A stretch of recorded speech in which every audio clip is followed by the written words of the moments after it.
which is Finally. weird, right? Because we're always like rushing to get stuff done. Um, wow.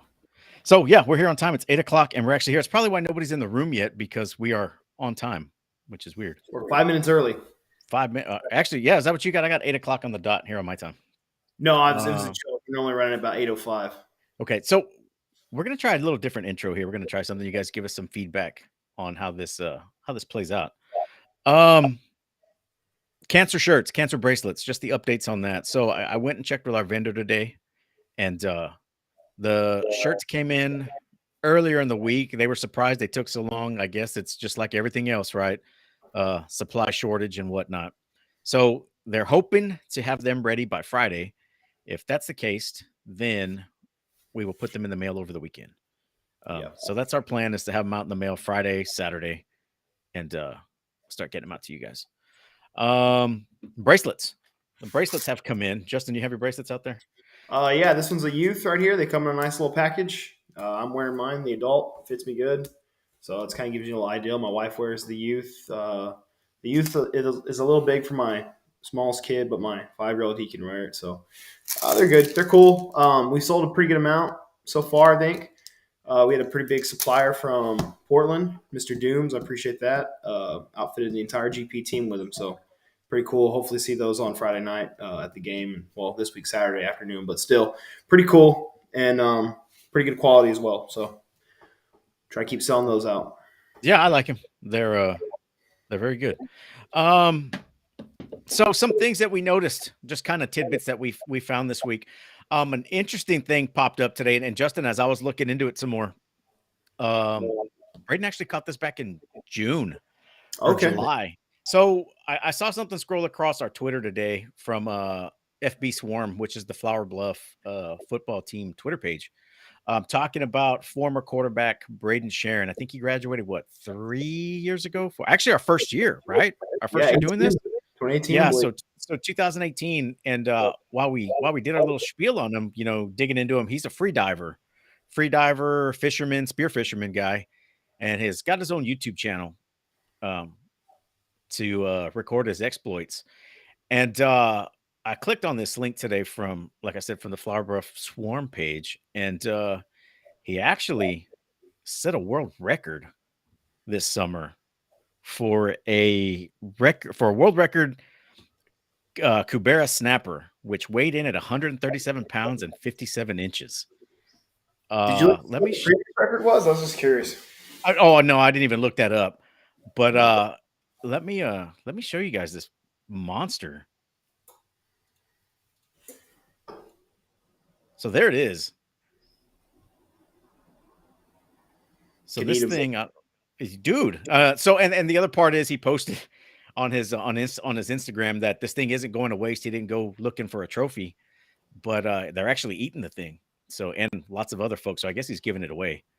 I wonder if they're any good to eat. Like, I have no idea. Something that big, you think it'd be very old, right? And usually, when I was in Alaska, halibut was the big thing, right? They had always had a big halibut fishing tournament every summer. And, they say the bigger those things are, the older they are, and the worse they are to eat. They don't taste very well. But the story on it, what's that? I was just curious if the walleye fish out in Ohio with the lead weights them taste any good. Dude, that's been making the rounds. Have you guys seen that video of that? It was a walleye tournament, right? Yeah. Yeah, and guy was stuffing the walleye with weights and cod fillets. We actually saw that when it broke through at an undisclosed location. But that was actually pretty neat. So there's another view of it. That's the day he caught that thing. That thing is huge, and Braden's a free diver. So he saw this one day and went back out to the rigs to see if he could find it. And sure enough, he did. And I think he put 3 spears through it to actually take it down. It's pretty crazy, right? So, dude, yeah. So his YouTube video is about an hour long. And it's pretty cool. If you got the time, give it a watch. Hey, happy birthday. We forgot to talk about that. Today's your birthday. Yeah, so it's my birthday today. Thanks. That's my wife. Thanks, wife. I appreciate it. 46 years young today. So very chill day. I wanted to keep it very chill. I got exactly what I wanted. Got me a new mailbox. today. I didn't get to install it. Uh, but yeah, so there it is. Pretty cool. The Javelinas. This is one of the things I want to talk about last week, and I forgot because I didn't write it down. 5-0, right? The No, STFU dude. the STFU good karma continues. If you guys followed the show, you've been following for a while. We had Coach Salinas on over the summer, just to kind of get a feel on what's going on in Javelina land.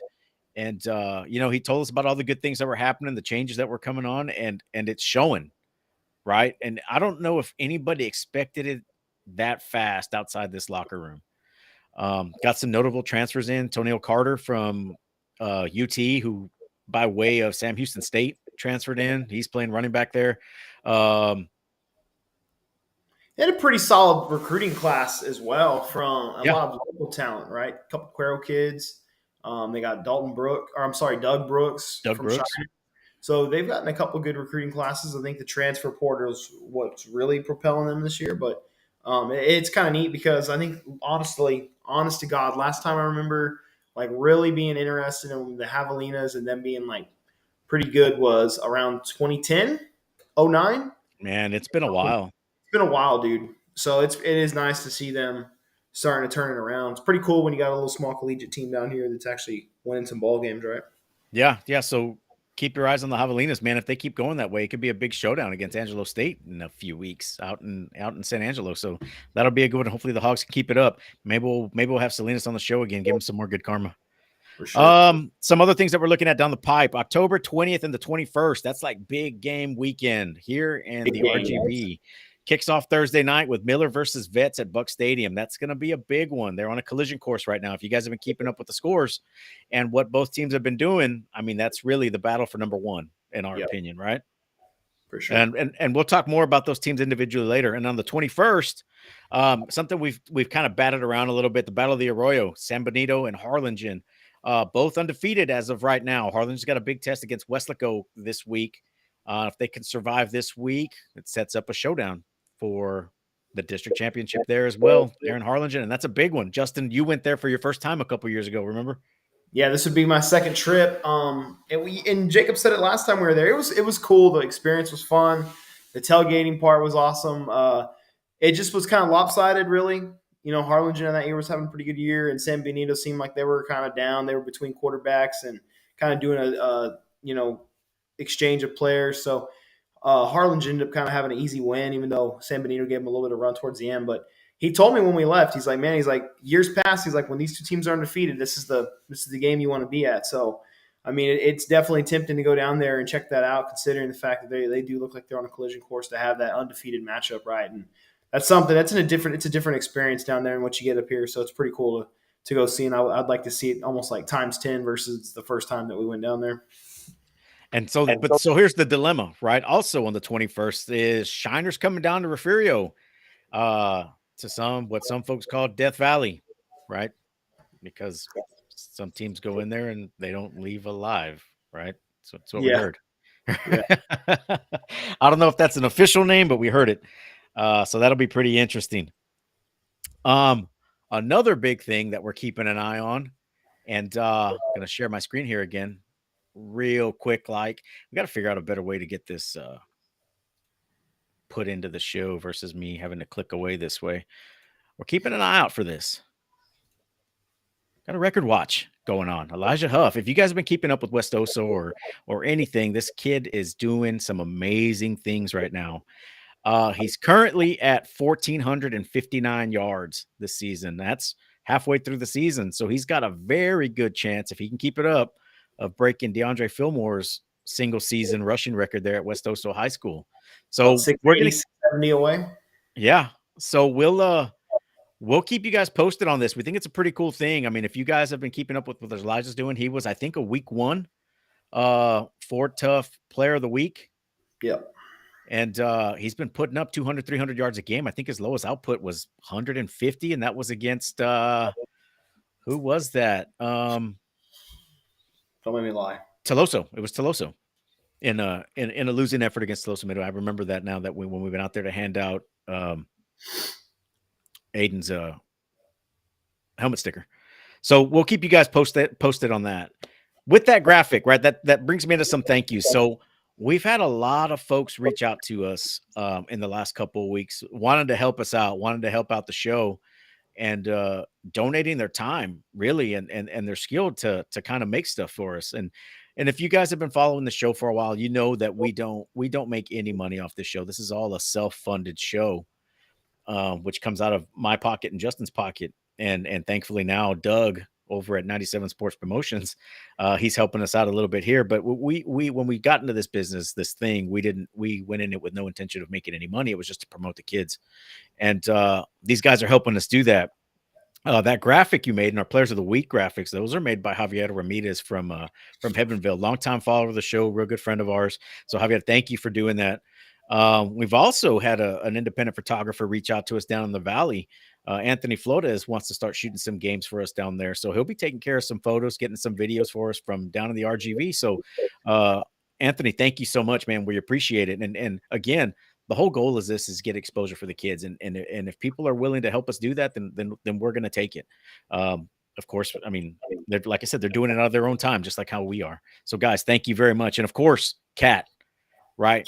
Kat at 22. Kat is a very big part of this show. You know, all the intro videos that you see, some of the graphics that we put out, those are all her. Again, for the same reason. You know, she wants to let these kids get exposed and help us do that. So, thank you, Catherine. We appreciate it. She's got some good insight on tap on how to get that video going. Oh yeah, 100%. And so before we jump into the show, we're also going to have a special guest today, Kevin Narro, president, founder of the RGV Media Mafia, or the 956 Media Mafia, right? Who's now with Rio Sports Live. So he'll be coming on later to talk some Valley stuff, because we are jumping in the district now. And some of these schools that we have Valley districts in these districts now. Right? A lot of them. One more thing before we jump into the show, since we were talking about Hebbronville, we've got a pretty big following down in Hebbronville. We like to think so. They got their first win last week against Banquetti. That's good for them. But at the same time, they lost one of their community members the day of the game. Meme Avila passed away last Friday. He's actually got a son on the team, Manuel, who's Manuel Jr. They're big time Longhorn supporters, and we just want to send our condolences out to the Avila family and the Hebbronville community. We're with y'all. So with that, let's jump into the show.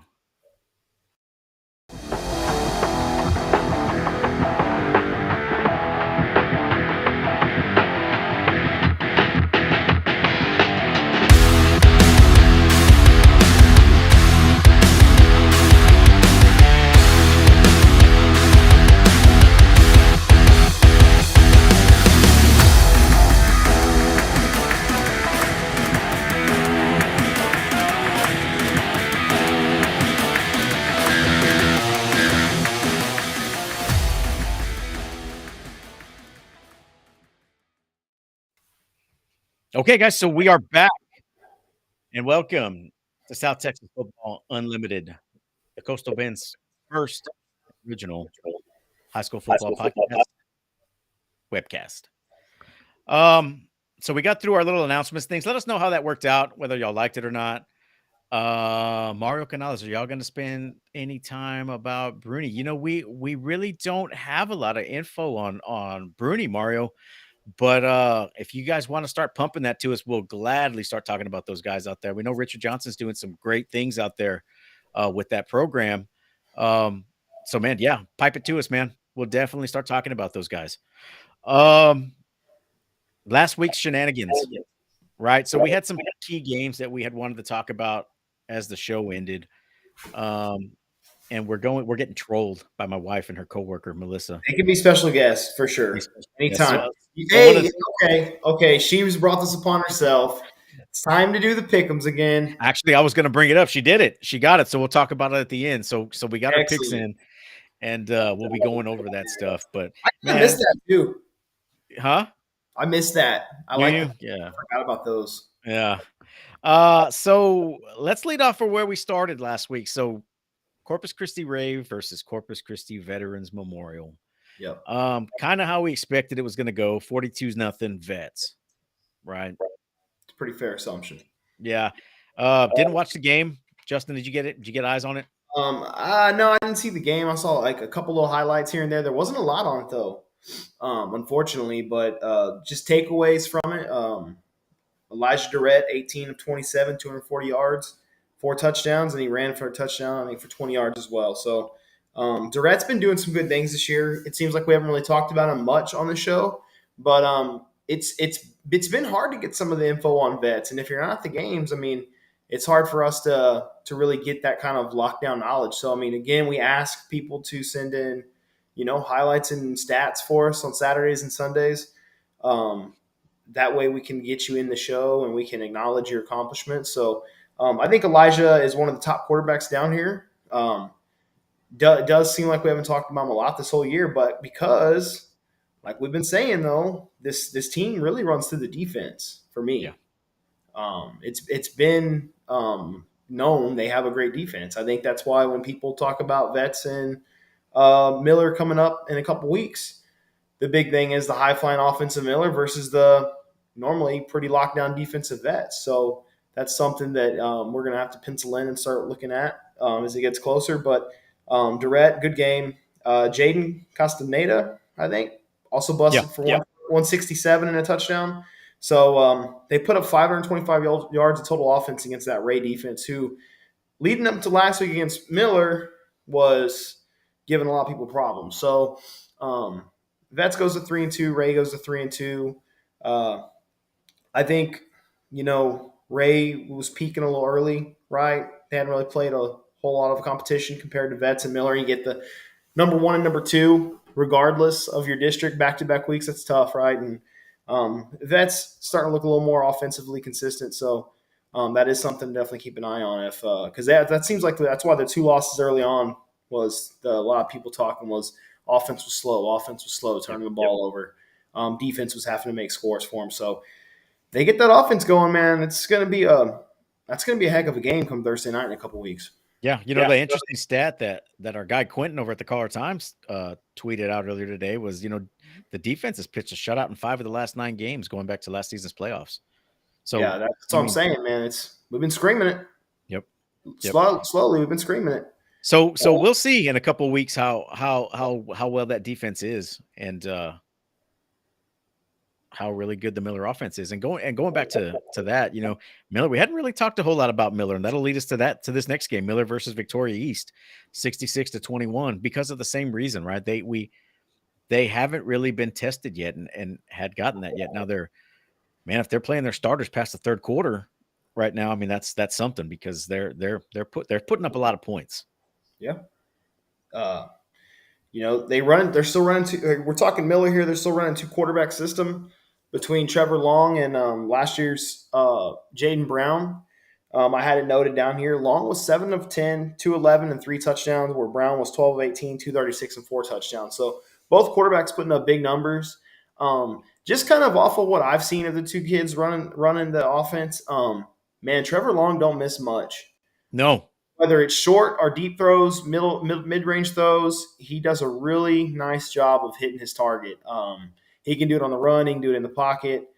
He's very shifty. Trevor Long is a sophomore, so that's definitely someone that the Coastal Bend needs to take notice of as the weeks progress and, we go into next year and so forth. He's looking really good. Jaden Brown, of course, had a great season last year. He's still putting up good numbers this year. He's a little more spotty, I think, sometimes on the deeper throws, but he also throws a really nice ball as well. So, hey, they got 2 quarterbacks over there. John Harbaugh has 2 quarterbacks in his Harbaugh has 2 quarterbacks in the system in Michigan. It's working for Justin. It's working for Michigan right now. Honestly, though, offensively, Lonnie, 6 catches, 169, and a 93-yard touchdown. When you got a guy like Lonnie out there, he's a Sam Houston commit, but I think honestly he might be able to maybe raise the bar a little bit higher on the colleges looking at him as the season goes on. He keeps putting in numbers like this, so they have a nice complementary backfield of Holmes and Greenwood and a couple cats like that. So they're starting to shape up nicely as well, and they have Victoria East at 21 points now. I watched East a couple weeks back, and they had a really athletic quarterback, and I had caught some wind going into last week. He may have been banged up and out for the rest of the season. So I'm not sure if he played. I didn't get any eyes on that game, but Uh, I do know that when he was in the game, he can definitely move the ball down the field. So uh, they did a good job of holding him to 21 points. So Yeah. Miller defense starting to look a little tighter than they had in the years past. Years past, you look back some of the Victoria East and West games, and I want to say they were more shootouts than they were runaways. So that's just something to take notice on too. Is this Vets and Miller rivalries really ramped up the last 4 or 5 years? So it's almost like our own battle of the Arroyo at this point. So you want to Yeah. really start looking down on it. You know what I mean? And Yep. I think both these teams are shaping up really nicely. Yeah, speaking of that defense, they forced 3 fumbles and had a scoop and score on one. Linebacker Nicholas Nunez took one in for 6. So, I So mean, yeah, that's you hadn't really heard a whole lot of that the last few years, right? Coming out of Miller on their defense, forcing turnovers and creating turnovers. So, no, I mean, they're going to be out there. You're talking about Lonnie having a good game. So, okay, you double team Lonnie, but now you had Day Denman. He yep. had 111 yards and 2 touchdowns over the weekend too. So, you And he's know, honestly a bigger cat than he's a yeah, bigger kid than Lonnie. yeah, he's You no know, slouch, man. So no, Miller's going to be dangerous, man. don't sleep on So Damari. Yep. So I'm excited. I'm excited to see that game in a couple weeks. I mean, hopefully everything stays the way it should be. Yeah, Um, Sitting versus Raymondville. Sitting 24, Raymondville 0. Right. So Braden Brown did not play this game. If you guys watched that Lavernia game, you saw that he left in the fourth quarter. I think at the beginning of the fourth quarter, pretty close to it, for an unknown reason. He's got a shoulder injury, so they took him out of the game there in the fourth quarter. Supposedly he was playing with that shoulder injury through most of the game, and it just got worse as the game went on. So they pulled him. So Justin Valise, number 18, the guy we couldn't think of last week, that Cat corrected us on, started, had a pretty decent game, 219 yards of offense and a touchdown. Sit and D had their first shutout of the season. Tyler Ramirez had 3 sacks. Ray Bettis had 2 interceptions and an impressive one-hander and a pick 6. And yeah. they finished out the scoring with a couple field goals. So sitting. Defense is doing what they're supposed to, right? Still trying to figure out the offense there a little bit, though. I think that's the strong point, right? We noticed that in the Cuero scrimmage when we got eyes on them, and then we've noticed it ever since. Is their defense definitely is the strong point in Sint right now. Offense has been struggling. They're going to need it come district with Ingleside being in there and being the team putting up. I think they're putting up like 45 plus points a game right now. So if you want any chance at winning that district championship, you're going to have really strong defense, which I think Sinton has the case to argue. We got a pretty tough defense. Offensively though, that's the question mark, right? And you have 3 quarterbacks, and Justin Valise wasn't even a kid that I had even heard of coming into the season. It was Brown and it was Hanson. So Hanson. you're down to your 3rd string quarterback and you're hitting district right now. It could be tough sledding going forward. So they're going to have to really lean on that defense. Yep. Which kind of fits them, right? Because Troutman's burly and he's aggressive, right? It just seems like they'd be a defensive based team anyways. You know what I mean? So I kind of dig it. Yep. What's up, Chance? What up, Chance? Yep, been seeing your name in the paper lately in that little All South Texas group that we're in now. He's rocking with the Edna Cowboys. He is. All right, so that takes us to our next game that to keep eyes on, and I think this was one just because it looked good, but it kind of turned out the way I thought it was going to turn out. Justin, I don't remember how you called this one, but Matheson Industrial. I had Industrial on like 42 points, and I gave Mathis 14. I was being, I guess, pretty generous. Yeah, it's 45-6 Industrial on this one, right? I couldn't find a whole lot of info on this game. Industrial didn't populate their stats on Max Preps. There wasn't really a whole lot in the caller times. Industrial had 375 yards of offense, which doesn't seem like a whole lot for 45 points. So I wonder how the score got that high. They ran out to a 28-0 lead at the half. I just think that I think what that falls into is the fact that they held the bar underneath 100 yards rushing. So just going out there, I'm thinking really good field position every drive, probably bad punts, leaving the field with 30 yards or less for Industrial work with. Probably got away really quick for them. So I mean, I could see that. You get pinned deep, don't move the ball 3 and out. What do? Right? Yeah, getting backed up. Battlefield position, right? That's how you win the game, field position. So Industrial looked like they took advantage of that pretty nicely. Yep. So like I said, I think it worked out the way I said it was going to work out. They plugged that middle, the outside linebackers and the outside guys there in Industrial were probably pretty quick. And I mean, that's all it takes to really shut that Mathis down, which is really a head scratcher on. I wonder what happened with that Ingleside game. Not sure. Yeah, this would be interesting. The next one, we weren't going to talk about this one, but I went to this game because it was a Thursday night and I wanted to get eyes on Lyford. Bishop versus Lyford, 32-6 Lyford. What we're hearing from the Bishop squad is that they lost a few key players for the season with injuries. I've had to reshuffle some kids around, put them in different positions and whatnot. So it's really hard to gauge how good Lyford is, in my opinion. Their defensive line was living in the backfield of Bishop. The defense had 3 interceptions. The Bishop quarterback, Jace Wilson, and he's listed as a wide receiver. So I wonder if he was actually a move over. Maybe he was the backup quarterback at one point, and he's now starting. Very athletic, was able to extend plays with his legs, especially with that defensive line getting in the backfield. So he extended some plays, completed some passes. They were able to move the ball a little bit, but I think that Lyford defense was just too much. Yeah. And Oscar Martinez, number 15 from Lyford, he's a dude, man. He's a dude. He had a hand in all 5 touchdowns for Lyford. Osmar? Yeah. Osmar? Yeah. So he's a dude, man. And I heard some coaches there that were there scouting essentially said the same thing. This guy's a dude. He could be a problem. So it's going to be interesting to see how those guys follow out. And those guys are in a local district. They're in a district of San Diego. And they open up district next week, or actually this week, week 7 with Foul. Yeah. So that'll be something to watch. If you guys followed they will be. Some surprises from this week, Justin. Not a whole lot, but the one that we did have is a big one, right? TM at La Feria, 28-23, Tuloso Midway. Yeah. I don't know what kept this game so close. I don't. I gave TM. I really thought TM was going to handle this 40 plus.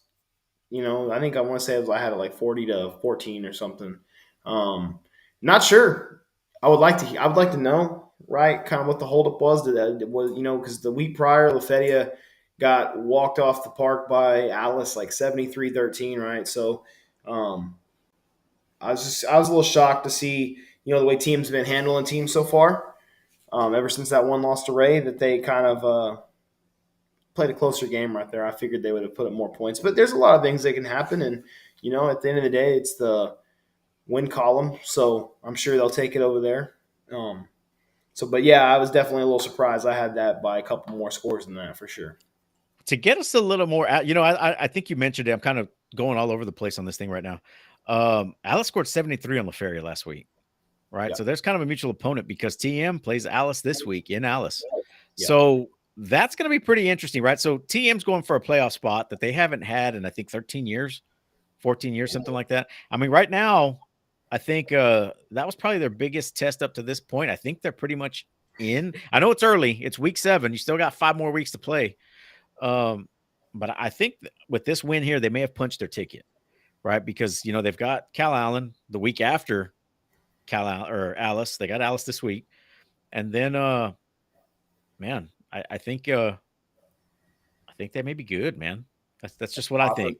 Right, after that. I think so. Yeah, Coach Hawks is coaching up that defense. I mean, we mentioned him last week. He's a former defense coordinator at Veterans Memorial, so he knows how to coach defenses. And those guys, I mean, it's showing. So I'm curious to see. So right now, we've got our special guest checking in, who's our RGV expert. Let's go ahead and bring him in and tell us what we know about La Feria, right? Because he's going to jump right into what we're going to talk about next. Kevin. Can you guys hear me? What's going on, Kevin? Yeah, we can hear you. How you doing, bud? Can you hear me? Yeah. Can you hear us? Sorry. I can hear you. Yeah, late to the party. Okay. Sorry. No, man, you checked in right at the right time. We're talking about La Feria and Tuloso Midway right now.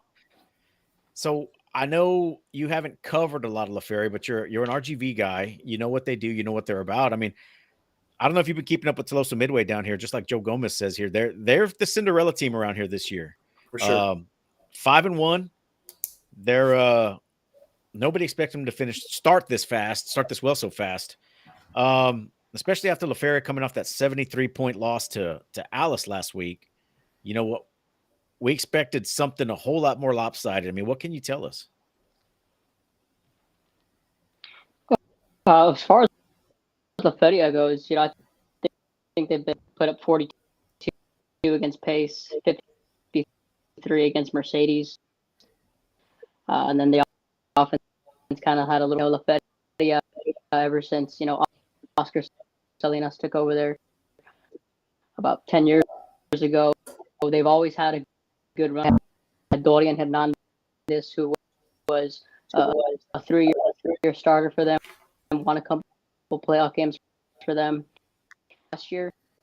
So every year there's always quarterbacks that are funneling through. So what they've done offensively, catching up to Lafayette this year, I know that Alice game created kind of a Stewart, the transfer from Orange Grove is coming down.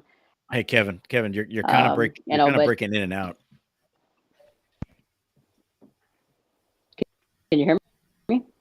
It's delayed, so it's like we're like watching a Godzilla movie where it's dubbed. Your like lips are moving, and then your voice comes in after. Okay, let's try that. Can you hear me now? Yeah, I think that's a little better. Better? Okay.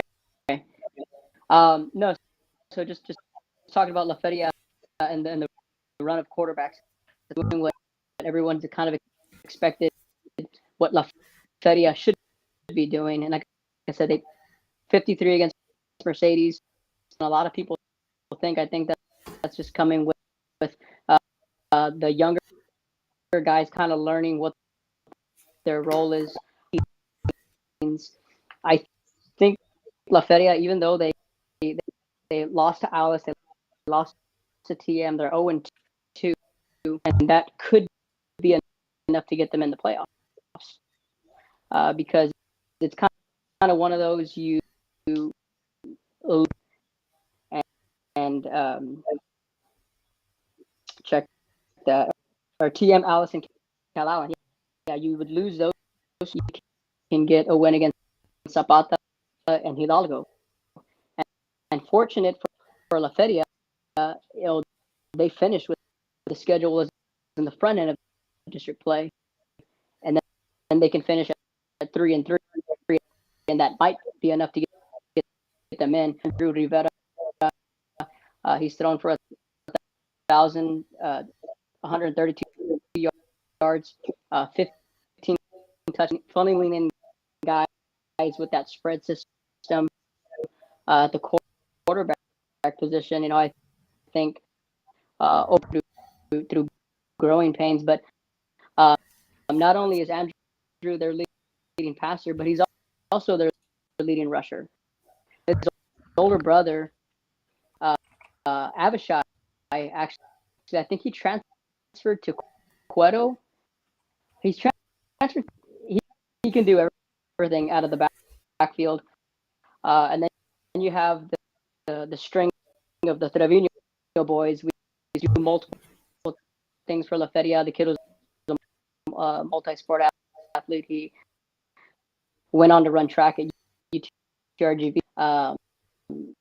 Joaquim's the younger one, and we always said he was kind of like the Cooper of the Mannings, right? He was the youngest this year, and he's their leading receiver. So he's got 2 touchdowns on the year, and so the weapons are there. And again, offensively, this is just kind of what we expect from Lafayette Town. I know, Coach Oscar Salinas, the first thing we saw the stick there having to be put in the same district as TM and Alice. Yeah, you're still coming in and out, Kevin. How about you try jumping out and then jumping right back in? Let's see if that clears everything up. All right, guys. Sorry about the technical difficulties. It looks like we've got a bad internet connection down there in the RGV. Before we bring him back on, let's go ahead and jump into our game of the week, which was Refugio and Three Rivers. We actually were at this game. And if you guys caught the stream on Rio Sports Network, we were actually on the air again for the third quarter. Yeah, God, right? Ryan. Somebody let us back in the air, and it was kind of a sneak attack, right? I had mentioned Ryan Linney hey, because we never got credentialed for the game, and hey, what do we need to do? Can you kind of grease the wheels for us for a little bit? So hey, just show your pass. We'll get you in there. And if you have time, is what he said. If y'all are still around, we'd like to have y'all on up to talk for a little bit. See, I wasn't told that part. Well, that turned into something else, didn't it, Spud? Yeah, it turned into a whole third quarter of broadcasting, which we ain't done in a couple of years. Oh yeah, man. So I guess you were getting messages from Ryan saying, Yeah. "Hey, you guys are going to be on. You guys are going to behave, or something like that, right?" Yeah, it was in halftime, and I was like, you know what, maybe we'll stay for the first drive of the third. You know, at this point, Fear was already gas pumping them, and get a text, hey, y'all special guests are getting on. And I'm like, what are you talking about? I was like, did Billy say something? He said, yeah, y'all are going to get on the show and do some broadcasting, and that's when I brought it up to you, and I was like, wow. So then we got stuck doing the third quarter with Billy and Ryan, which was fun though. It was we hadn't done that in a while, and it was cool. And you almost forget sometimes that you're on air, right? So you're trying to talk, but also call plays or be a part of the play that's developing. So or just watch the game. Yeah, it was fun. It was. I would like to go back and hang out up top again. They had a really good view, and it was that nice breeze up there. I don't know if I'd want to be on air again though. Maybe for like a halftime talk. But it was fun. I'm glad they got us up there and got us on. It kind of missed it a little bit. You know me. I always like being on the sidelines more than up there in the booth trying to commentate a game. You got a lot more freedom, but it was fun. So I had a good time. So not a whole lot to talk about in this game. The Three Rivers guys, they were a small squad numbers wise, but man, they had some big kids. Yeah, but they had some good size on them for sure. But I think that speed from Refugio, what have you thought about that Refugio team? Getting eyes on them for the first time. So my initial thought from the jump when I saw Refugio, and I watched a lot of Refugio football, was this is probably the fastest Refugio team I think I've seen in the 5 years we've been doing the show, and even some of the years prior to us even doing the show, and that includes a state title in there. So, right off the bat, Ernie Campbell, he was two rushes for 42 yards and a touchdown, and then he had a pick six, I think, that ended up counting as well. But man, he was a big time track guy, I think, his freshman year, and then the last year they were part of the team that won state in track. So they have a ton of team speed, but Ernie was extremely fast. And that was very noticeable right off the jump. I mean, his first play I think was basically just a sweep and a design sweep to him, and they couldn't stop him. So extremely fast team speed, not the most size on the lines, but in this division of football, it doesn't matter. What I like to see, what's up, Ryan, is the fact that offense line and defense line has a lot of athleticism, which for me, when they get further into the playoffs and you start playing teams that have the same amount of depth as they do, they're going to be more versatile, right? To be able to go the four quarters, going both ways. And for me, that was, I think, a big plus for Refugio. The only thing I would circle, and we're going to find out in 2 weeks, last year, it seemed like Shiner was much more physical and had team speed. So I'm curious to see how they match up with Shiner, because really, I think for Shiner and Refugio, all roads lead to Timpson, I believe. Timpson. Yep. And if you're familiar with that Region 3, they are a group that usually gives either Shiner or Refugio a run to get to state. And they just blasted San Augustine, a team that normally has played Refugio or Shiner in the region from Region 3 to go to state. So a lot of positives for Refugio. Bland looked really good. Caleb Brown looks really good. King looks really good. Keelan, they didn't have to throw the ball as much to him, but the evidence is there. He's got a great arm. He's got good receivers to throw to. So I think, Refugio's they're one of the better teams I've seen from them, I feel like, in a while, honestly. So people need to start taking a little closer look at what them and China are going to do. And then you're going to need to look to see that winner of those two versus Timpson is going to be a heck of a game. That should be the Region 3 and Region 4 final in the semis. So just little things to start circling and looking at. Yeah, and we're going to get there before you know it. We're week 7 already, man. So that's just right here. Yep. So before we bring Kevin back on, let's go ahead and jump into our helmet sticker segment. We didn't get a whole lot of submissions this week, but we got some. So hang on, guys.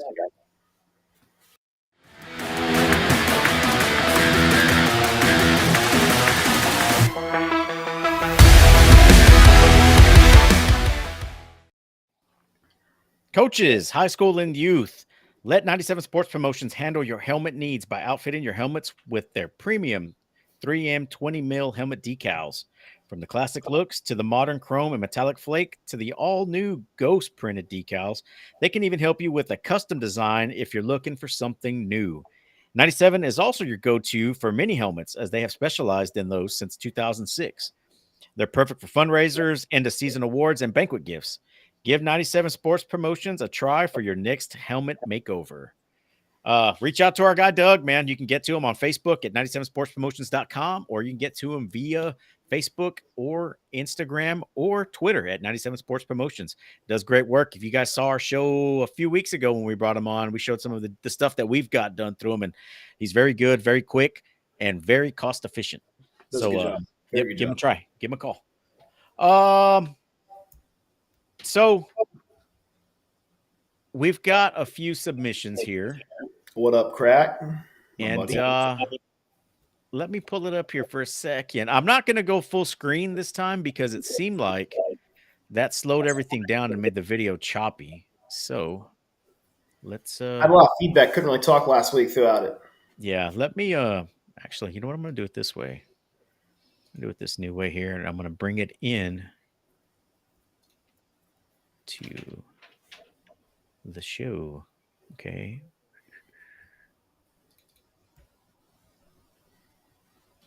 All right, here we go.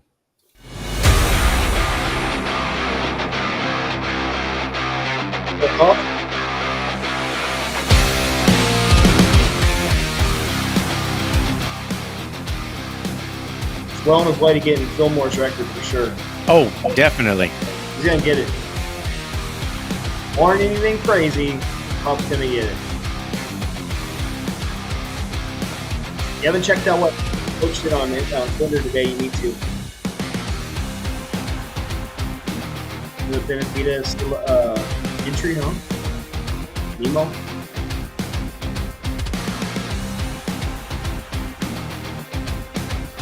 Back-to-back wins for them, no? Back-to-back. First time since 2016 to get back-to-back wins. Good job. They're picking up the Whataburgers near you. And our guy, Ken Martin, submitting some Port Isabel highlights here. Luis Ramos had 3 carries for 152 yards and 3 touchdowns. Skins head coach? Who's the Skins?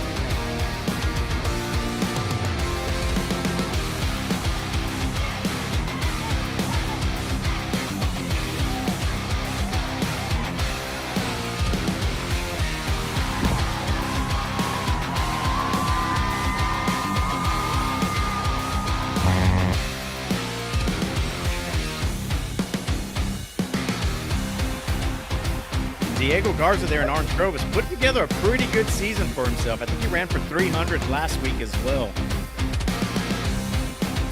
Normally a high-flying team. We're starting to get the run game going over there, huh? Yep. Corny game town. They used to see Cutter slinging the ball over there in Orange Grove. I know. Yep. And Mark run the ball. Mark's no slouch, right? So no, he's not.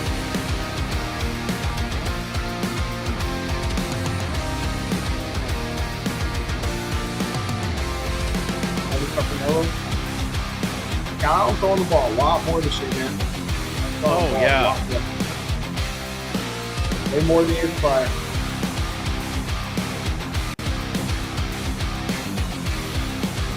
That's what Coach Burnett, too.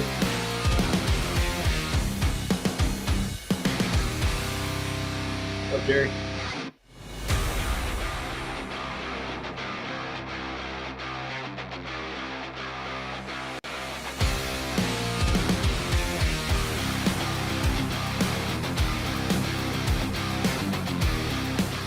Coverage, a lot of loose coverage right there. Yeah, so that's what we got, guys. Not a whole lot of submissions this week, so get your submissions in, right? I know it's not a big deal, but it's like I was telling the Cal Allen guys when I went and gave Skylar Rubio his last week. We're averaging anywhere between 1,500 to 2,000 views an episode. So there's eyes on you guys, right? I mean, this is all for the benefit of you guys. You guys get your highlight reel, put it out there. I'm not saying that we're the center of the recruiting universe. That's far from what I'm saying. But what I'm saying is the more exposure you get, the more chances of it potentially leading somewhere, right? So get your submissions in, and worst thing that happens is you get a cool little helmet decal from us, right? Yeah. But I've got for my helmet sticker, I'm gonna give mine out to Diego there in Orange Grove. 2 back-to-back weeks. I know we're not considering last week, but I mean he's doing the work, man.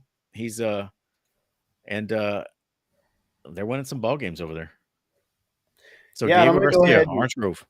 I'm going to go ahead and give mine to Elijah Huff, 308 yards, 4 touchdowns. He's running really well. He's definitely someone that we should be looking at down here, man. He's putting up video game type numbers. He's on his way to breaking a longtime school running record there as well. Our buddy AC Williams, big time West Uso guys alum there. He's been very involved with keeping us updated on what Elijah Huff's doing. So hey, he's sending it in. I'm really rooting for him to get that record. So Elijah Huff is this week's helmet sticker for me. All right. Sounds 2 running backs this week. And for me, 2 back-to-back Orange Grove guys. They're doing some work, man. They're doing some good things over there. How much they paying you? I know, right? All right. Let's see if we can get Kevin back in here. Let's see how this connection works out. Kevin, the pressure's on you. I know you can hear us. All right, there he is. Let's try this again. How are you, bud? Good. Uh-oh. Can you hear me? Man, it is so delayed, Kevin. I saw your lips move, and it was probably a good 5 seconds after. I'm on my. Let me see. Man, I noticed that Restream takes a lot of internet connection because I have 300 megs and I'm down to 3 bars in here when I'm on Restream for whatever reason. Hey, we're pumping out a lot of content here, pal. All right, so I just don't know what that is. You know what I mean? I'm not really understanding the whole.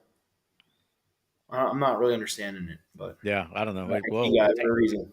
It takes a lot. We got a lot of stuff going on here, pal. It's not Zoom. All right, we're not projecting on microfiche, pal. I just wouldn't think that would affect the network though, like it is. Oh yeah, I don't know, man. Oh, Kevin dropped out again. All right, so let's talk about our game of the week this week, and it seems like our games are mirroring the Caller Times games. They've also got this as not Caller Times. I mean Channel 6, and it's the same game. Tolosa Midway and Alice. We kind of hinted at it earlier.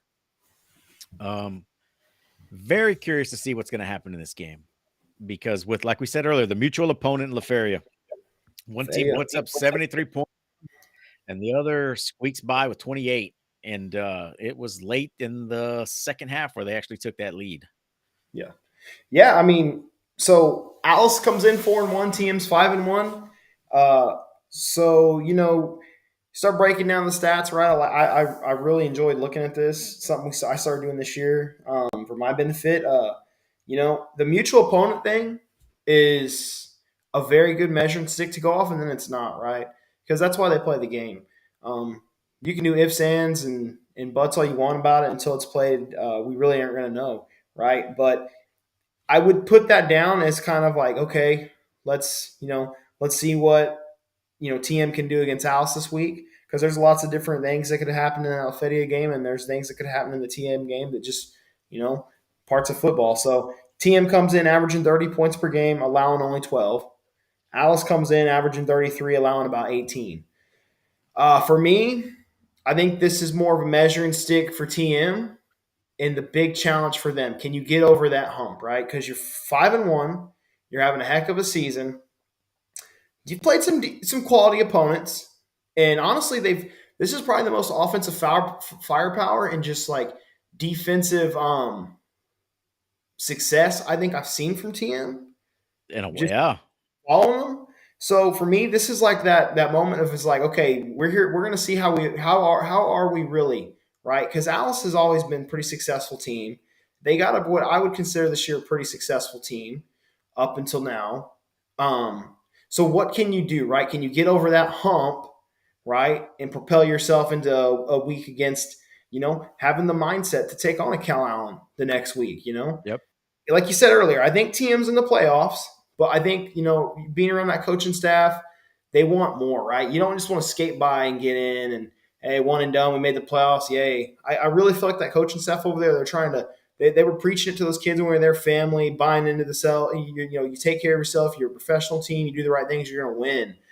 So I think for them, this is that week where it's like, okay, let's see what we can do against a normal perennial power in the Coastal Bend, a big name that is normally used to kind of knocking their socks off every year, right? So this to me is a big measuring stick for TM. Alice brings in Cutter Stewart. He's over 1,100 yards, 14 TDs, only thrown 3 interceptions. So Cutter is going to be the problem for him, I think. They also have a running back in Roel Gonzalez, who's ran 70 times for 440 yards on the year and 4 touchdowns. So Alice brings in some firepower as well. Defensively, though, I think is what Alice has really been strong point on this year is their defense. They've had a lot of I want to say just forced turnovers and whatnot and kept themselves in some games. And then on the other side, TM, they got Landon, who was our helmet sticker guy. He's one of the bright spots for this TM team. But, Joseph Temez kind of flew under the radar for a minute there. And 88 carries, 442 yards on the season, and 8 touchdowns. And we didn't touch on it like we were supposed to, but he was also last week's Player of the Week, our winner, right? So that's the guy. Temez, Landon. We hadn't got there yet. Oh, I thought we were doing it at the beginning of the show. Anyways, whatever. So Temez and Landon, and then you got Cutter and Roel over there now. So I think it's shaping up to be a pretty good game of the week. So, what are your thoughts going into it? I saw an interesting stat today, and it kind of surprised me. Alice's offensive line has not given up a sack this season. Even in that Vets game, I could have swore. I could have swore they got to him a little bit. I could have too, but I guess not. And that's from Statman, and that guy's rarely wrong, if any, right? So I thought that was a pretty interesting stat there. But I'm with you, right? This is essentially a statement game for Tuloso Midway, right?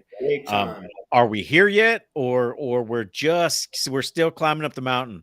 Not that that's a bad thing, but this is their statement game. If they can pull this off, that's a big win for that program. That's a big win for this program. Yep. And Coach O'Neill, this is Coach O'Neill's first year there. No, this is his second. Oh, it's the second? It's his second. Okay. So but still, year 2, he's starting to bring a little more to the table, right? This is a good game of the week. This is an exciting game of the week that had you told me prior to the season, I would have been like, I doubt game 7 or week 7, that's going to be the game of the week. This is a good game of the week. They're very similar in averages, right? So, like Gomez said, I do think this game's winnable for TM if they play up to their capability and the right things happen. And then, what Statman said about Cutter, that is a crazy stat. But at the same time, if you watch Cutter, he gets the ball out really. It's not like Cutter not holding the ball in the pocket. I could have definitely sworn that Vets game he got sacked, but I was only there for the quarter and a half. So, anyways, that is an interesting stat to keep an eye on as we continue to move on through the year. Yeah, so that's our game of the week. We will not be able to be there. We'll be at work. Again, right? So all these good ones. We're in the weekend part of our jobs, right? In our schedule. Send us a stream. Send us a stream. Yeah, send us a stream. Send us something. We'll watch it in Mission Control again. And we'll give our input that way. It is in Alice, so I think those games are streamed. Correct us if we're wrong. If there's any Alice guys in here, let us know if those games are streamed or not. It is in Alice, so let us know. Kevin has not checked back in yet. Okay, he's going to log into his laptop. He said it was on his phone. I think that's what the delay was. So some noteworthy games for next week. We'll start off with your guys, Gregory Portland and Brownsville Porter. 3-2. It's a district opener. 3-2 versus 4-1. Yep. Yeah, GP takes on Brownsville Judson Porter. 3-2 Nats versus the 4-2 Cowboys. District play begins. Portland's coming off the bye. Porter suffered their first loss, which was to Roma, 43-21. I'm not. See, that's where Kevin would have been good to have kind of that RGV thing. I don't really, look too hard, but they were looking to cut game 5-0 until that loss to Roma, which was a little shocking. GP's average 34 points a game. They're allowing 25 points per game. So that's been kind of the, just what I've watched. We've had a hard time sometimes getting off the field on third downs. Secondary gets beat a little bit here and there. I would say that's the weak link sometimes to our defense. Porter offensively is averaging about 31. They're only giving up about 13. So, it's tough to gauge where Porter's at. Me personally, I'm rolling with GP here. I think Dooms is having a really good year so far. In 4 games, he's 54-75, 1,086 yards, 15 touchdowns, 1 interception from a sophomore. That's pretty good stats. Pretty good. Bats, 98 carries, 543 yards, 5 TDs. I think GP will probably try to establish that ground game a little bit with bats like they do, and they normally go to the air. And then of course Dubose and Harrison, they're both over 450 yards apiece. They've got about 13 touchdowns combined. So I'm going to roll with the Cats here. I think they're going to have more than Porter. I think Porter's wins aren't quite as solid as Portland's. But that's why they play the game. So we'll have to find out. That's a Saturday game, by the way. It is a Saturday game down at Sam Stadium in Brownsville. So that's a hike for the Cats. The big thing. You have to travel a couple hours to go play these guys. So we'll see. In the RGV Saturday, they probably bring a pretty decent little crowd. What is it, like a 20-minute flight? Doesn't GPISD have a jet? I wish. Right? Something like that, right? Like they've got a jet or something. So that should be nothing. They'll probably get there the night before and stay at the embassy suites or something, right? All that money flying out of those pockets over there. Free breakfast. They got a safe cost somewhere. I'm with you. I think GP takes this one. I think they take it very easy. Next game, Flower Bluff at Ed Couch Elsa. Again, district opener, right? Ed Couch is making the trip up to Flower Bluff. It's a district opener, 2-3 Flower Bluff against 2-3 Ed Couch Elsa. Don't let the losses deceive you on the record, right? Flower Bluff has lost to Cal Allen, who's number 3 in state. They've lost to Bernie, who's number 4 in state. And they've lost to a 4-1 Alice team that is very good that we just talked about. So those are quality losses. I mean, if you want to call a loss a good loss or a bad loss, those are good losses, right? Those are good losses. And they're young. They're a young team. Yeah. So, not knowing a whole lot about Ed Couch, I know they lost to Port Isabel last week or the week before because they were on a bye. The week before they lost to Port Isabel, who is a small 4A. But they run the slot T, and those slot Ts can create mismatches for a lot of folks. So Jerry, you are correct. Flower Bluff is young and they are hungry and they're starting to click. That Palseo to Dixon connection is getting there. I'd still like to see a little more out of the run game. We haven't really seen that classic Flower Bluff run game get established this year yet. I don't know if they don't have the guy yet or what is it? I mean, I'm not sure about that, but right now, I mean, I think they got a mixed bag of runners right now. Cam Johnson is one of the ones I keep hearing, right? We heard him last year before he got hurt. But you are right, because I was looking today. Statman put out his mid-season stats. That's why which I love, by the way. It kind of gives us a little more to add to the show. And really, it was the passing that's on the leaderboards. There's no runners from the Bluff that are up there, and I think the lows were 400, 300 yards. So, Paliseo is over 1,000 yards throwing now. He's got 9 TDs, 5 interceptions. Meshi and Dixon, though, those are your 2 big receivers out of the Bluff, which, they're both 352 for Dixon, 409 for Meshi, and 6 touchdowns combined. So, I think the Bluff, they had a very tough beginning of the season, very tough. So I think right here is where you're going to start seeing that after last week's win, you're going to start seeing them start piling some wins on that left side of the overall record. And I'm taking them over Ed Couch House in a big way here as well. Yeah, I am too. I think Ed Couch is still trying to find their way right now. It's going to be GP and the Bluff matching up. I mean, that should be the last game of the season, isn't it? Definitely. Yeah. So, all right, I think Kevin is back in. We're about to jump into Lyford Falfurious, all right? So he is our RGV expert. Let's see if he – cross your fingers. Right now, Kevin, can you hear us? Yes, I can. We have no video. Is that on purpose? There. Oh, lost you again. Hang on.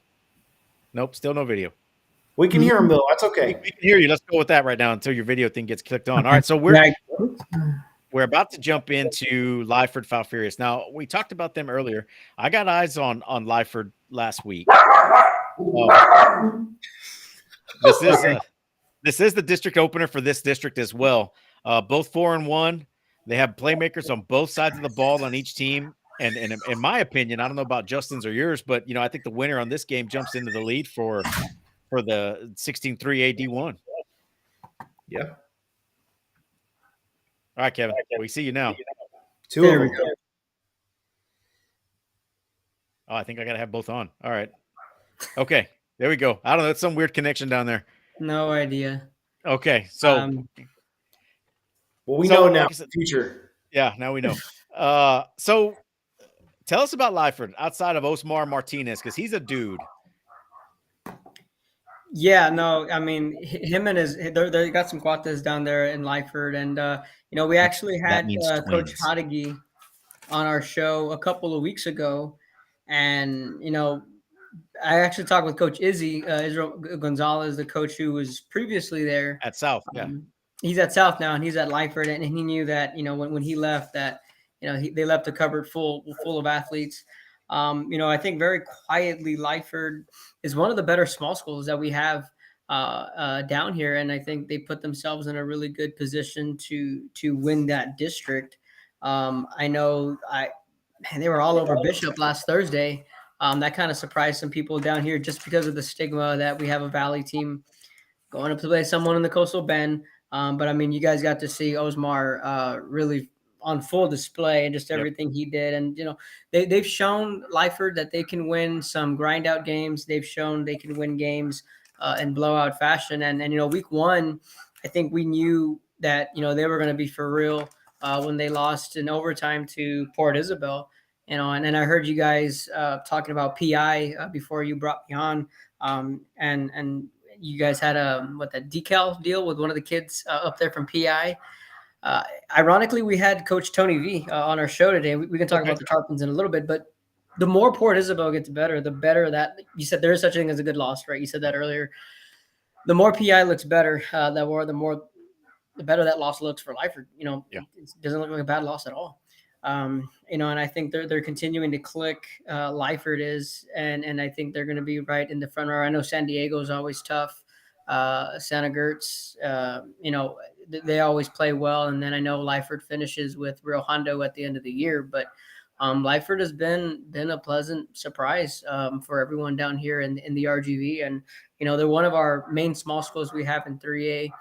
But can we talk about Port Isabel for a little bit? Yeah, they're in a district up here. I mean, they're hey, they're man. Ingleside. Shoot, Port Isabel, They are not in the district up here, right? They're in a Valley district. Is that no, the but they're 4-team in Bishop district? district. Yeah, that's the 4-team district. They're part of that 4-team Yeah. district. I think it's Gruya, PI, Raymondville, And Bishop. So they all get in, right? Print the t-shirts. They all get in. And, today I was talking to, we had Tony V on our show today and Luke Faria, ironically, the same day. And I said, Coach, how the heck do you even plan a season when you guys know you're in the postseason already? So is it just a matter of staying healthy, one, and two, just getting yourself in a prime position, seeding yourself basically 1, 2, 3, and 4. And I think right now PI, seeing what Lyford did to Bishop, Gruya is not as strong this year. Raymondville, they got a squad, but they're real banged up. That they got some dogs over there with Hunter Posas and Daniel Gutierrez. I think they're a very good 4A team, and this is probably the best we've seen them in some time. Because I know back in the middle of the decade, 16, 17, Raymondville had some really good teams. But Port Isabel's 5-1 right now, and their only loss came against Brownsville Veterans, which is a 5A school. Which is a 5A school, but a very, very good 5A school, guys. And they're in that second year of that wishbone triple option with Kelly Lee. But, with PI today, who's the kid that they nominated? I saw a Port Isabel kid on there. It was the freshman. The freshman? Yeah. Hang on. I'll get you his name right. Because, they got Luis Ramos. Luis Ramos. That's who it was. Luis Ramos, yeah. He's averaging 82 yards a pop. Cross Martinez, Andrew LeBlanc, who's averaging 71 yards a carry, 71 yards a game. And then you have Rudy Barrera, who's the senior quarterback. He's averaging 65 yards a game. And I think one thing that Tony V drove home today is that one thing that they're implementing is that they're not just using 2, 3, or 4 backs. They're using up to 7 to 8 running backs all throughout the football game. And that was what we saw with Tony V, what he did in Weslaco. And then, of course, before I was born back in the early 90s in PI. So I just think every week they're getting better and better. And tomorrow they're hosting a team from Monterrey. They hosted a team last week from Monterrey as well. So that just came with the territory of them being in a 4-team district, and them having to find 7 non-conference games. Yeah, it's hard to find. It's hard to find. But to Tony V's credit, he scheduled Ed Couch. He scheduled Brownsville Veterans. He scheduled Valley View. So he scheduled a couple of 5A teams, and I think that's only making them better. But defensively, with their secondary, the Smith brothers, they got a set of 3 brothers, the Smiths. They're all in the secondary. They can all play extremely well. I saw PI, I believe it was week 2 or 3 when they played Rio Hondo, and they know how to turn the football over. And anytime you can start, and Tony V and I, we talked about this earlier this week, earlier today, was that anytime you start mentioning the seawall defense, I don't know if you guys are familiar with that. It's kind of their motto when they had guys like Jockey Football, Esteban Montelongo, is that once you start bringing that team up, you're starting to put yourself in rare air. And I think, last year, PI, remember guys, that last year was Tony V's first true year as a head coach with that program, because he took over right when COVID hit. Yes. And PI played in 1 football game in 2020. So it was a very strange year for them. He's taken over the program, very limited in what they were doing in the offseason. So last year was their first true season with an offseason program, and we saw them beat Carrizo Springs in the playoffs before they lost to Navarro in the postseason. So they're just picking up where they left off. And the amazing thing is that they have 5 seniors, Barrera and Cross being 2 of those 5 seniors. A lot of their guys, they're very junior and sophomore heavy. But they're going to be a pretty good football team coming down the stretch in 4A. So that's something that our guys are going to have to worry about. Our Sit and our Ingleside districts. So that's what they see. And we got some. Sitten may be on a little bit of a down year this year, a rebuild year this year, but Ingleside right now, to us, and we'll talk about them in a little bit, look like the class of the district right now. Definitely. So that'll be pretty interesting. So before we jump into that, let's talk about our next game, which is right in your rear house as well. The next game to look out for. Here you go, Jerry. Santa Rosa versus Taft. Both 2-0 in the district. Taft is coming off a bye, and actually Taft is 1-0 in district because they had the bye. Santa Rosa is 2-0. And Santa Rosa coming off that come from behind win against Odom. How bad that hurt? That hurt. It still hurts. It still hurts. It's still. We are the best 0-6 team in the state. I will say that right now. I will say that with confidence. We are the best 0-6 team in the state. Kevin just. Okay, I've heard that one before. I had to drive him home 10 minutes after he watched the end of that Odom game, dude. We watched it on the way. Remember, we heard it on the way home. Yeah. I tell you what, though, Rudy. Well, you guys remember Rudy? He's a Santa Rosa alum. The guy's on cloud 9 right now. That Santa, and he keeps telling us that Santa Rosa is going to win the district. I did not pick them to beat Odom, and I said, well, if they can get a win against Odom, we might start jumping on that bandwagon. But little by little, they're starting to impress. But I tell you what, one thing about Santa Rosa is that, Hector Ayala was there for about 4 or 5 years. And then, we had that whole fallout with Coach Johnny Cipriano being there, and they just needed a clean house. And when Joe Marichilar took over last year, he walked into, I described it, he was walking into a dark cloud. And that program needed a change. They needed a culture change, really, athletically from top to bottom. They've gone through, now 3 different basketball coaches in as many years. Post Sippy. I think that's still a sore subject down there too, isn't it? It is. And considering he's down at Santa Maria and Ho Hum, they won district last year. I'll give him a quick plug there. Yeah. But I know Coach Marichilar well. He's an Ed Calchelsa guy. He was an all-state linebacker there back in the 90s. And to me, he never really should have gotten fired from Ed Couch. They were coming off back-to-back 3 deep years when they lost to Victoria East, mind you, when they were loaded back around middle of the decade. I don't know if you guys remember Marco Aguinaga from Ed Calchelsa. He's actually playing professionally. Was this around what, 08, 09? 10. No, that 0809 was. That was the big Eric tight end Rubio? that went to Miami. Yeah, Artie. Yeah, that was Artie and George Rubio, the George Rubio years. 'Cause I Yeah, so remember I was you're thinking of 10 and 11, right? When they lost to East, or 12? more 14, 15. Okay. Yeah, middle of the decade when Marco Aguinaga was there. I mean, they had some guys that can get it, and the deal was they went 3 deep back to back years, but they couldn't beat Mercedes, and ultimately that's pretty much the reason why they got rid of Muddy Gilad. And I said, well, guess what? You're not going to beat Mercedes in the next 5 years, with no matter who you bring in, because Mercedes was on the upswing with the Ledesma Cuates and Fabian Ledesma and Jordan Urbina. I mean, they were loaded. But anyway, Marici Lara steps in. He went to Donna North for I think a year, 2 years, and then he went to Weslaco East and was coaching linebackers. And just like, hey, do you want to coach Santa Rosa? And Marici was like, I'll take a head coaching job. So he took over very late in the game last year. So I mean, he even when I went to go see him, he even joked with me and said, "Hey, Kevin, do you want to coach the special teams? I need coaches."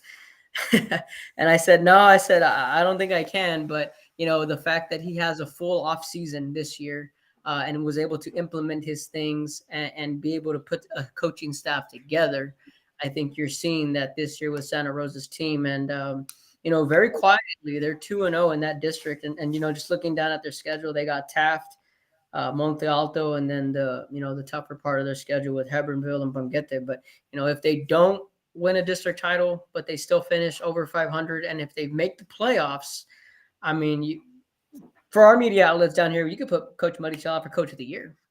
Yeah, I saw he just got Dave Campbell's Coach of the Week this Yeah. week for the job he's done this week. So Absolutely, yeah. nobody expected Odom to be in the position they're in right now, right? It's a young team. Everybody had them winning district and whatnot. Taft is number 2. So this week, Taft has a lot of weapons. They've got Efren Azuna, who's back, who's kind of a do-all kind of thing, like Josh Suarez. And Josh Suarez is right now their do-all everything. JJ Acosta, I don't know if you saw him play last year. He was the newcomer of the year for the district. Heck of a runner, big kid, very shifty, very elusive. I think that's going to present some matchup problems to Santa Rosa. I don't know if I believe the hype just yet. I think if they get past Taft, Hebronville's got a down. This district is very weird this year, Kevin. This is probably the most wide open district here in the Coastal Bend, 16-3 AD2. Everybody's losing to everybody right now. At the beginning of the season, we were thinking George West was going to take this district and run away with it. And then they drop a game to Santa Rosa. Well, it was before that. George West's record, not very good, but it's deceiving as well. They've got some very good ball players. They're nursing some injuries, but they did lose that one 12-14 against Santa Rosa. Had a shot to win it at the end, missed a field goal. And then there was another loss, Bud. What was that other loss they had that kind of took us for a loop? Orange Grove? Yeah. It was Orange Grove. And then you've got Hebronville, who's 1-5 right now. Very off year for Hebronville. Banquetti just took their first loss last week to Hebronville. Odom 0-6. So right now, Taft and Santa Rosa are the teams to beat right now. We'll figure out which way that goes after this week. I think it's Taft, dude. I think Taft wins this district, honestly. I'm going to be so I think this is Santa Rosa's last tough test. I think they went out after Taft. I don't think they're going to beat Taft. Not knocking Santa Rosa at all. I think they're having a good year. But I don't think Taft should be 3-2 as well. I think they should be 5-0. And I agree with Jerry that I think they do have too much firepower. They're averaging 44 points a game. They've given up 32 points per game. But just kind of looking at Taft's schedule and I kind of curious what happened in that Three Rivers game. I won't get into that, but I do think Taft's big thing was getting over Odom. They got over that Odom hump. And then Santa Rosa played Odom within 1 point and beat them. I don't know that I would take Taft blowing out Santa Rosa, but I do think I'll take Taft in about one-score game and to win this. And if I think Taft wins this, I think Taft will finish up and take the district. And I think Santa Rosa will follow suit with the second place. I think Odom will probably fall in there around the third spot, and then probably George West or Banquetti in that fourth spot. Well, I think that's the battle right there. Is whoever wins that George West. Oh, right now. George West, Banquetti, and Odom are fighting for that third and fourth spot. Yeah. Yeah. for sure. So like I said, but again, it's district. District starts all over. Hebronville won a district game last week, right? So throw Hebronville in the mix, right? They may be getting over their injuries right now as well. So, I mean, you never know, man. That slot T again, it just like you said with Port Isabel, Kevin. I mean, it creates all kinds of problems with folks. Justin, you know that. Oh yeah, I just think Odom's got it. I think they got an. I agree with you. They're probably the best 0-6 team in the state right now. For real. Not a term uttered very often from anybody. And I guarantee you, Huerta's not happy about it. No, he's not. He's not. I saw him the other day. I was like, I don't know whether to give you a hug or shake your hand. Man, just but that'll take us to our actually, Kevin, before we let you go, because I don't know if you want to chime in on these games as well. We had a comment on here, and I want you to answer this. Okay. Joseph Munoz, I just don't think the Valley teams can honestly hang with the Coastal Bend teams. Do you see any RGV teams that can possibly give the Coastal Bend teams trouble in the playoffs? I will give you Port Isabel.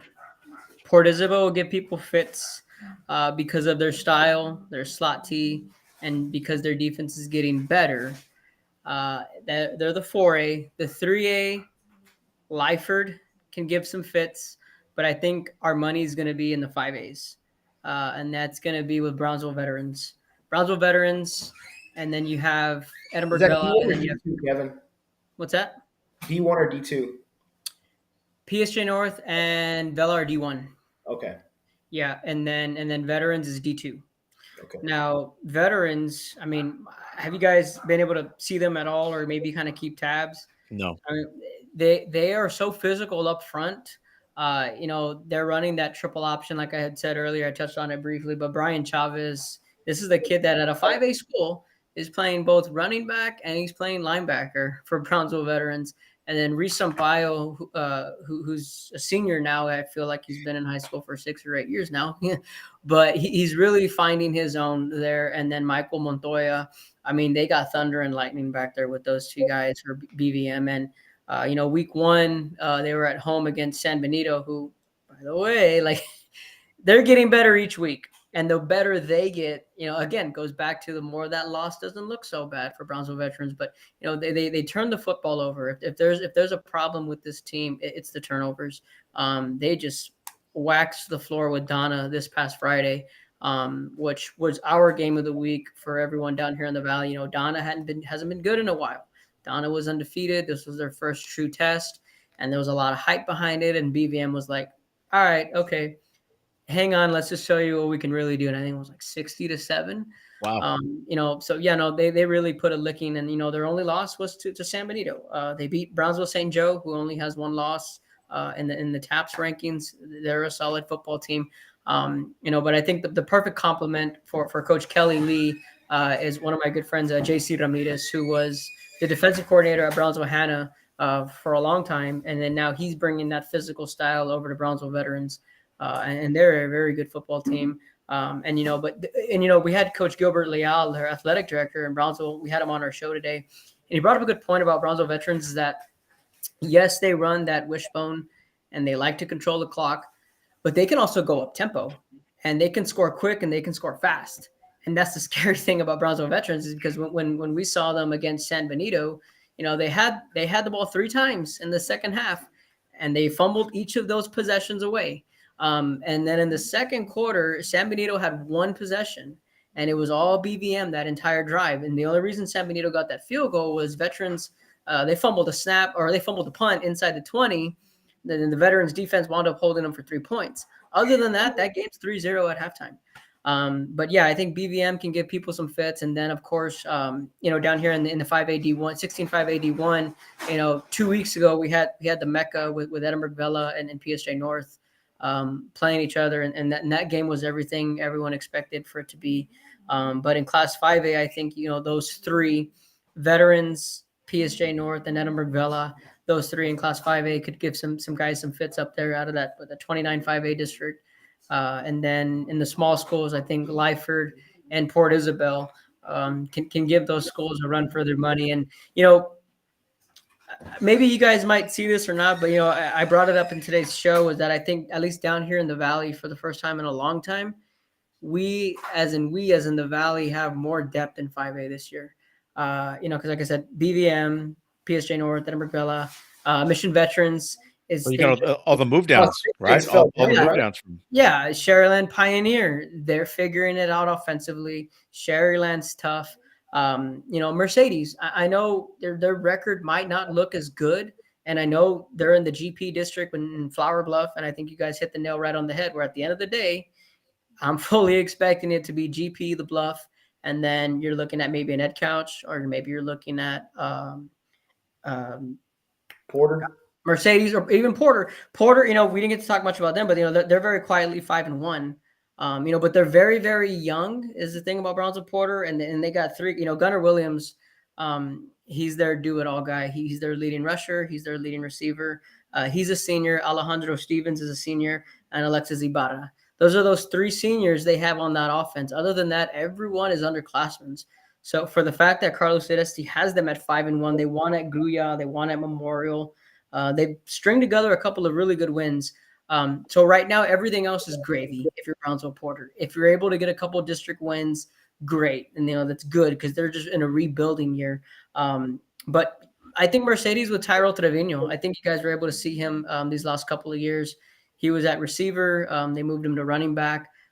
2 weeks ago against Sherryland, the dude went off for 4 touchdowns, and I think he finished just south of 400 yards.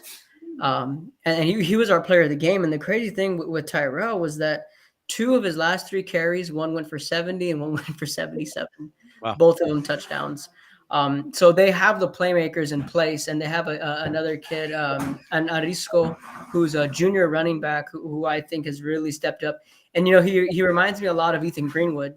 Same body type, quick on his feet, out of the backfield. But to answer your question, I think Port Isabel, Lyford, Brownsville Veterans, and PSJ North were those teams out of the Valley that can give some fits to the Coastal Bend. But if I have to bank on my money, it's going to be either Vela or PSJ North that can give a true test to you guys up in the Coastal Bend. Joseph, I hope you're still here. There's your answer. And I'm in agreement. Those, and we've been saying that since the move down. That Villa and North were going to be the teams that could potentially go to the region. Just because of the teams they play, moving down from 6A and playing the teams they played. A lot of folks will say, well, it's a Valley school, they lose. But who do they lose to? They lose to the Austin Westlakes. They lose to, that's the second round for these guys because we have no 6A teams here in the Coastal Bend. So first round is a San Antonio area team or an Eagle Pass or Laredo team. And then it jumps right into San Antonio or Austin, depending on what side of the bracket they're in. And the amazing thing is, as I tell people, that this year was chapter 2. Last year we had chapter 1 with PSJ North Vela. All these guys, Ale Aparicio, Jamal Pauly, they're all juniors and they're all sophomores. So they're coming back next year, and we're gonna get this clash again next year. And I think whatever PSJ North, obviously, 2 years ago when Ale and that group, they were freshmen. They go, and they're obviously still in 6A. They go to Hannah at Sam's. They're losing at halftime. They come back. They win in the second. They come back and win that football game on the road. They turned it around in that second half. Second round, they had to play Taft, San Antonio Taft, but COVID hit PSJ North, and they had to forfeit. So we never know what this team could have done when they were freshmen. Last year was their banner year where they went to the third round. And they had to play Austin Westlake, who happened to be one of the better Austin Westlake teams ever. Who didn't lose to Austin? Who didn't lose to Austin Westlake? Sure. So it's like, okay, fine. You go up there and you lose. But, my good friend who's the DC there, Coach Esparza, after that Austin Westlake game, we all knew Raiders were going down to 5A. He said, guys, look at it this way. We will never have to face a team like that ever again. That's that good at that level when we get back down to 5A. Because you're right, who didn't lose to Austin Westlake? But but PSA North, they're rolling right now in 5A. So is Edinburgh Villa. I do get to see Edinburgh Villa for the first time tomorrow. They play Rio Grande City. But from here on out, I don't see either of those teams losing. Same with Brownsville Veterans. They do have to play Harlingen South at the end of the year.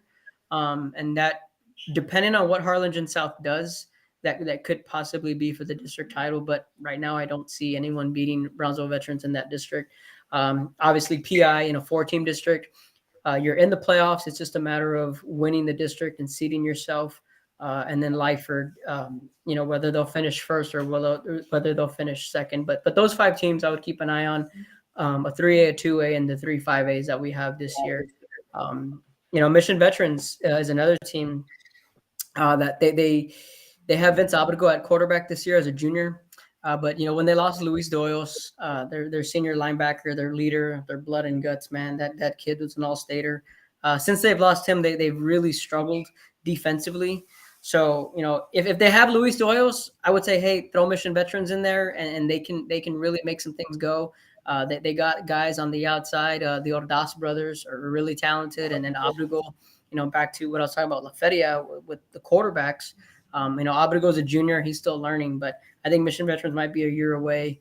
But if they can solve the riddle of having to replace Doyos, I think they'll be okay. But losing a guy like that, I told Coach Gilpin, it's like losing Landry Gilpin. He's their Landry Gilpin on the defensive side of the ball.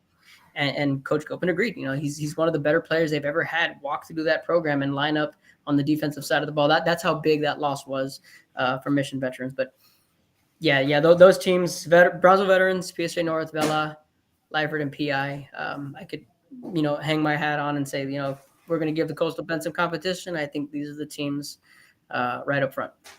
All right. Well, thanks, Kevin. We appreciate your time, man. Yeah. And, there he goes. Think Hidalgo or La Feria. Joseph, we just talked about all this. Where were you? Kevin went on a whole 10-minute rant.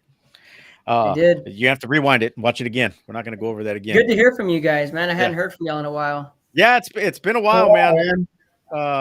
We'll have to do it again. Yeah, definitely. Come close to payoff time, and we'll get some more insight from me. Yeah, no, we're excited. So anytime. All right, Kevin. Thanks for coming on, man. We appreciate it. We'll see you guys. Kevin Narro, RSL Sports. All right, man. We are at this. We haven't done a show this long in a while. We're at an hour 26. Let's wrap this up. So our next game, Ingleside West Oso. We kind of hit on that already, right? Ingleside is beating the brakes off of people. Other than that hiccup against Mathis, they're averaging 40, 45 points a game. Yeah, so they're averaging 43 points a game, and they're only allowing about 14 points a game. So massive spread right there off the bat. Aiden Jacobson, 77, 119, 1,400 yards. He's 10 shy of 1,500-yard season so far through 6 games. 22 touchdowns. And then his receiver, Jaden Smith, 25 catches, 625 yards. 25 catches, 625 yards for 13 touchdowns. It's eye-popping numbers, right? And both these dudes have been receiving some Dave Campbell, Texas football, Mr. Texas football love. Coach McHugh, David, been very big on pushing Aiden and Jaden through social media and just letting people see what what Ingleside has to offer. There's a lot of good things about this Ingleside program that I'm liking so far. They had a hype video come up yesterday. That they're making. They got a lot of fan support, town support behind them. They're my favorite for this district this year so far. And we said that. Shocking. I would have said that week one. Yeah, we said that week one. So the hiccup was to Rockport. They lost to Rockport by I think 3 points or something like that. So 5-1 Ingleside. I got them over West Oso. West Oso, they're averaging 42, but they're giving up 45 points a game. When you play a team like Ingleside, that's not going to be very good for you. So I think Ingleside clamps down on Huff and West Oso. I'm going to be interested to see if they can keep them over 100, under 100. What do you think? Over or under 100 on Huff this week? Like I said earlier, Flower Bluff was the one, or not Flower Bluff, Toloso was the one that's kept him to his lowest output, and that was 156. I think he's still going to run for 100. I think if you keep him at 156, that's a successful day. They keep him under 100. That's going to be something. That is something. But I think that's going to be tough. West Oso, they're scoring a lot of points, but they're also giving up a lot of points. Yeah. I think that there says, they just gave up 64 in a loss this week, and he still ran for 300 yards, 308 yards. So I take Ingleside in this one. I think they come out 1-0 for the district and head on their path to the district championship. That's what I think. Yeah, for sure. Next is Carroll versus Moody. Now, this isn't really a game to watch out for. This is more of a, Carroll has a chance to get to the playoffs for the first time in a has while. a chance to get to the playoffs. Yeah. It can give them an inside track for a playoff spot. I mean, they still need to beat Ray, Victoria West, and Moody. But if they can get in, it'd be the first time since 2016 that Carroll makes the playoffs. Well, just kind of look at it, right? So we've already pegged Miller and Vets 1 and 2 in either order, right? So then next logical was both Victoria schools were pegged by Dave Campbell's and by Jerry Pigskin Prep. Yep. But now that we're into this season, Carroll just blasted West last week. East, I think, is probably going to be down their quarterback. And, that opens up that third and fourth spot nicely. So not only can Carroll possibly sneak in there, I think Ray potentially could sneak into that fourth seed as well. Yep. And that's depending upon how they match up against the East and West school from Victoria. Because I think King and Moody, they could shock us. It would be cool. It'd be nice and interesting to see if one of those two teams play spoiler on either Carroll or Ray. But it's a big toss-up right now. But I really do think Carroll could slide into that third spot and Ray into that fourth spot. Or vice versa. And Ray, their two losses are to Miller and Vets, right? So they got their hard part of the district over with already, right? That's easy. If they can win out, I mean, they're in. Don't slip up, though. Don't slip up. That's the key here. Yep, and for them as well, that'd be the first time they make the playoffs since 2018, the Brad Breckenridge era when they lost to Wagner that year. And we were at that game. That was a pretty bad game. Yeah, it was bad. Yeah, but I mean, who wasn't it bad against? I think they lost to Shadow Creek that year, who played for state, if not won state that year. I think they lost that year, won the next year. I think something like that. Either way, if I remember right, yeah. So we've got one more thing. Spud kind of spoiled it already. Yeah, my bad. But our player of the week winner, and that is. Let me go share screen again. Here we go. Oh, that's the wrong one.